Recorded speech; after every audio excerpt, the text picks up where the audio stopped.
वैसे आप सभी को बचपन से यही बताया गया होगा कि भगवान शिव का न आदि है और न ही अंत, अर्थात भगवान शिव न ही जन्मे हैं और न ही कभी मृत्यु को प्राप्त होंगे। पर शायद यह सच नहीं है, क्योंकि विष्णु पुराण और शिव पुराण में भगवान शिव की उत्पत्ति को लेकर बातें बताई गई हैं। और यहाँ तक कि श्रीमद् देवी महापुराण में शिव जी के माता और पिता का भी वर्णन मिलता है। तो आखिर कौन है भगवान शिव के माता और पिता? कुछ लोगों का यह भी मानना है कि ब्रह्मा ही भगवान शिव के पिता हैं, क्योंकि विष्णु पुराण की एक कथा के अनुसार भगवान शिव का एकमात्र बाल स्वरूप है, जिसे हम रुद्र के नाम से जानते हैं।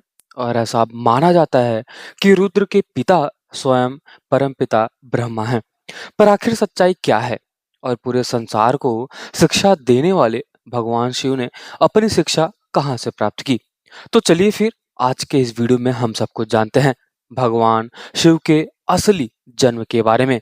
लेकिन इससे पहले अगर आपको ये वीडियो पसंद आ रही हो तो वीडियो को लाइक जरूर करना और चैनल को सब्सक्राइब तो अवश्य कर देना। और जाते जाते अपने दोस्तों को जरूर शेयर करना और कमेंट सेक्शन में एक बार हर हर महादेव जरूर लिखना। तो चलिए फिर आज के इस वीडियो की शुरुआत करते हैं। शिव पुराण के अनुसार भगवान शिव अजन्मे हैं। क्या इसका मतलब यह है कि भगवान शिव के न तो माता है और न ही पिता? लेकिन विष्णु पुराण में तो कुछ और ही लिखा मिलता है, जिसके अनुसार विष्णु जी के नाभि से निकले कमल से ब्रह्मा जी की उत्पत्ति हुई और उनके माथे से तेज से भगवान शिव की उत्पत्ति हुई, जिसके कारण भगवान शिव को ज्यादातर समय ध्यान मुद्रा में ही दिखाई देता है। लेकिन शिव पुराण में इसका पूरा उल्टा मिलता है, जिसके अनुसार एक बार जब भगवान शिव अपने घुटने को मल रहे थे तो उनके घुटने के मैल से भगवान श्री हरि की उत्पत्ति हुई। और अब इस मामले में दो पुराणों में अलग अलग बातें बताई गई है, परंतु विष्णु पुराण की एक और कथा के अनुसार ब्रह्मा जी ही भगवान शिव के पिता हैं। क्या ये सच है? तो चलिए फिर आज के इस वीडियो में जानते हैं। लेकिन इस कथा को समझने से पहले एक और कथा को जान लेते हैं, जो काफी ज्यादा प्रसिद्ध है। और इसी कथा के अनुसार भगवान शिव को आदि और अनंत का दर्जा मिला, यानी कि न ही उनका शुरुआत हुआ है और न ही अंत।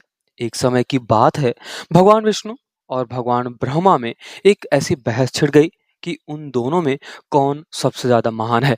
ब्रह्मा जी को अपने सृष्टिकर्ता और सृष्टि को रचने का बहुत अभिमान हो गया था, और वहीं भगवान विष्णु को इस जगत के पालनहार होने का घमंड हो गया था।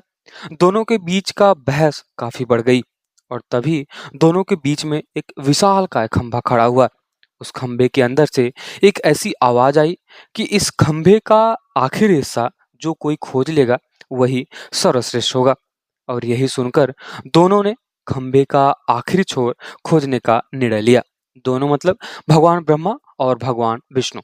अब यहाँ पर ब्रह्मा जी ने एक हंस का रूप धारण किया और खंभे का ऊपरी हिस्सा खोजने के लिए चल दिए। और वहीं भगवान विष्णु ने एक वराह का स्वरूप धारण किया और खंभे का निचला हिस्सा खोजने के लिए निकल पड़े। हजारों वर्षों तक खोजने के बावजूद दोनों को उसका आखिरी छोर नहीं मिला, और जिसके पश्चात वे थक हार कर वापस लौट आए। अंततः खंभे के भीतर से भगवान शिव प्रकट हुए। यह कथा यह दर्शाती है कि भगवान शिव ही आदि हैं और अनंत हैं। वैसे दोस्तों, अभी हम यह जान लेते हैं कि क्यों शिव जी को ब्रह्मा जी का पुत्र बताया जाता है। आखिर इसके पीछे क्या सच्चाई है? तो चलिए फिर अब इस कथा को भी जान लेते हैं।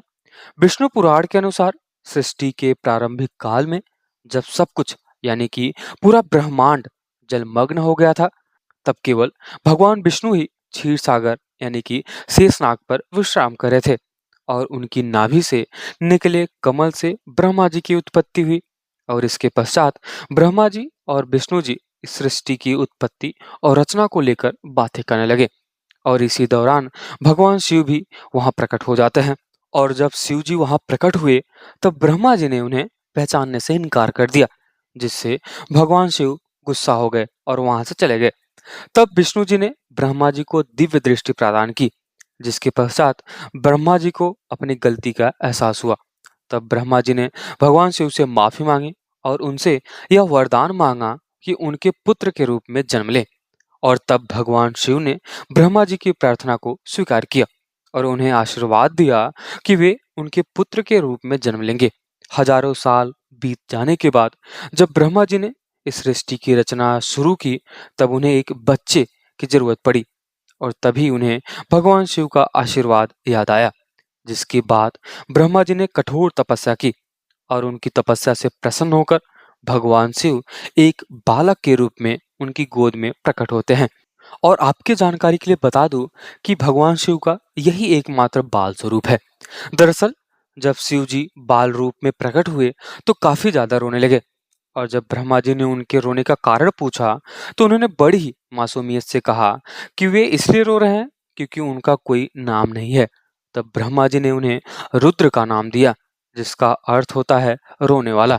पर भगवान शिव को यह नाम भी पसंद नहीं आया, जिसके बाद ब्रह्मा जी ने उन्हें और भी नाम दिए, जैसे भव, उग्र, भीम, पशुपति, ईशान, महादेव और इसी तरह ब्रह्मा जी ने लगभग 108 नाम दिए और ऐसा माना जाता है कि यह सारे नाम धरती पर लिखे गए। पर दोस्तों, भगवान शिव के असली जन्म की सच्चाई तो अभी हमने जानी ही नहीं। तो चलिए फिर अब हम ये जान लेते हैं कि भगवान शिव के जन्म का असली कहानी क्या है, आखिर कौन है उनके माता पिता। लेकिन उससे पहले आप सभी से एक विनती है कि अगर आपको ये वीडियो पसंद लग रही है तो वीडियो को लाइक जरूर करना और अपने दोस्तों को जरूर शेयर करना और एक बार कमेंट सेक्शन में हर हर महादेव तो अवश्य लिख देना। तो चलिए फिर शुरू करते हैं। श्रीमद् देवी भागवत पुराण में भगवान शिव के माता पिता और उनके जन्म की बातें बताई गई है और यहाँ तक कि इनमें त्रिदेव यानी कि ब्रह्मा, विष्णु और भगवान शिव के जन्म की भी सच्चाई देखने को मिलती है।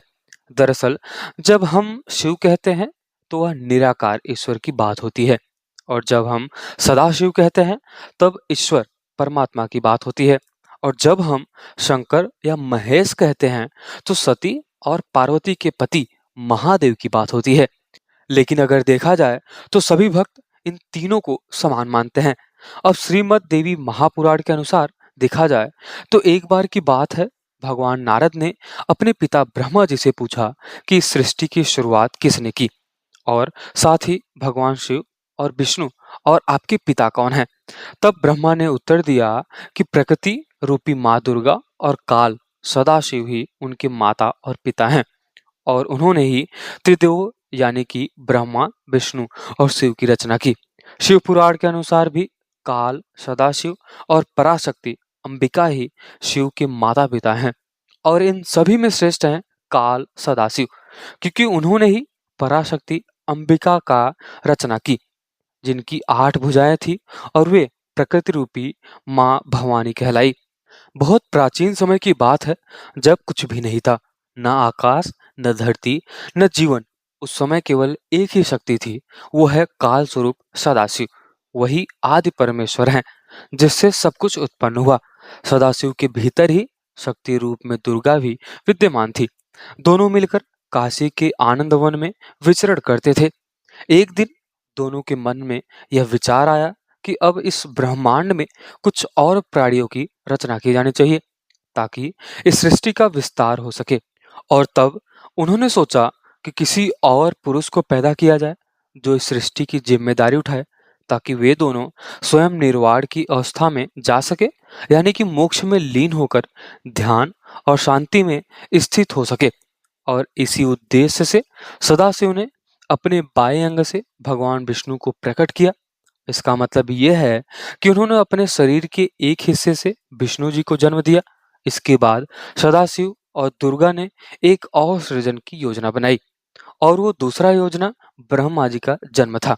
इस बार उन्होंने अपने दाएं अंग से ब्रह्मा जी को उत्पन्न किया और तुरंत ही विष्णु की नाभि से निकले कमल के फूल पर उन्हें बैठा दिया और वही कमल ब्रह्मा जी का असली आसन बना।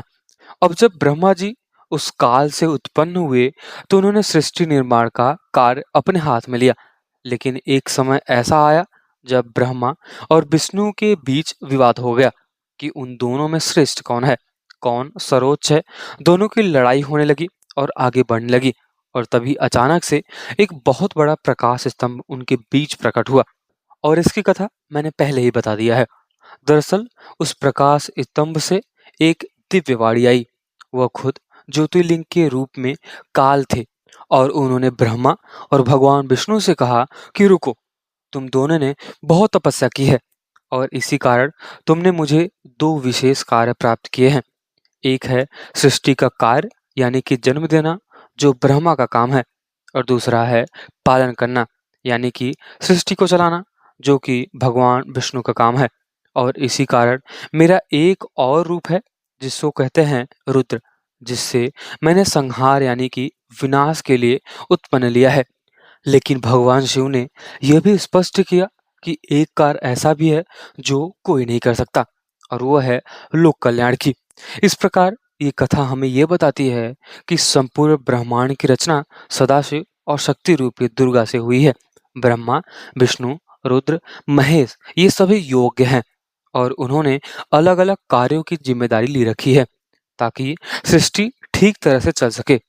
और अब अगर देखा जाए कि भगवान शिव का जन्म कैसे हुआ था, तो इसकी कथाएँ अलग-अलग हैं, जैसे कि मैंने आज की इस वीडियो में बता दिया। लेकिन अगर मैं आपको बताऊँ तो भगवान शिव आदि और अनंत हैं, मतलब इनकी तुलना की ही नहीं जा सकती और ना ही इनका कभी जन्म होगा और ना ही इनकी कभी मृत्यु होगी। तो अगर आप सभी को आज का ये वीडियो पसंद आया हो, तो वीडियो को लाइक ज़रूर करना और चैनल को सब्सक्राइब तो अवश्य कर देना और अपने दोस्तों को ज़रूर शेयर करें। क्योंकि अगर आप अपने दोस्तों को शेयर करेंगे तो इससे हमारी भी मदद होगी। और जाते-जाते एक बार कमेंट सेक्शन में हर हर महादेव तो ज़रूर लिखें।